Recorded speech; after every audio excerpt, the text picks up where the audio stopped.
नमस्कार दोस्तों, स्वागत है आपका हमारे चैनल में।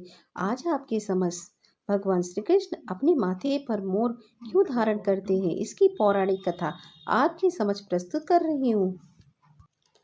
भगवान श्री कृष्ण की सभी छवियों में उनके माथे पर मोर और मुकुट शोभमान होता है। कहा जाता है कि भगवान श्री कृष्ण को मोर पंख बेहद प्रिय है। भगवान श्री कृष्ण का नाम लेते ही हमारी आंखों के सामने उनके सुंदर मनमोहक छवि आ जाती है।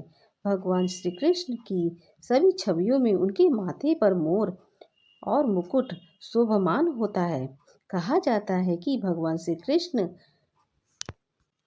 कृष्ण को मोर पंख इतना प्रिय है कि वह उनके मुकुट का हिस्सा बन गया है। लेकिन क्या आप जानते हैं श्री कृष्ण अपने माथे पर मोर मुकुट क्यों धारण करते हैं? यदि नहीं जानते हैं तो चलिए जानते हैं इसकी पौराणिक कथा।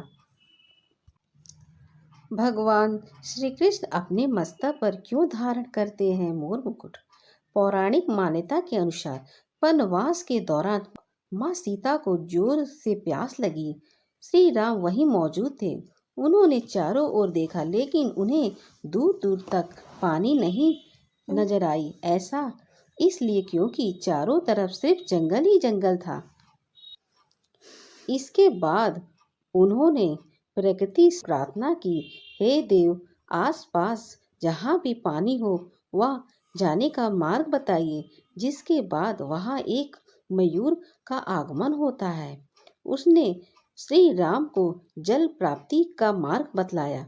उसने कहा कि जलाशय तो नजदीक ही है लेकिन मार्ग में भूल हो जाने की संभावना है। भगवान श्री राम ने उस मोर से पूछा, आप ऐसा क्यों कह रहे हैं?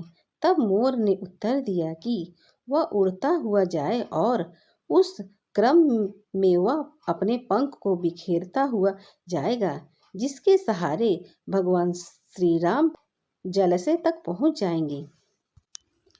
जबकि ऐसा माना जाता है कि मोर का पंख किसी विशेष समय में ही गिरते हैं। कहा जाता है कि मोर अगर अपनी इच्छा के अनुसार अपने पंख गिराता है तो उसकी मृत्यु भी हो जाती है।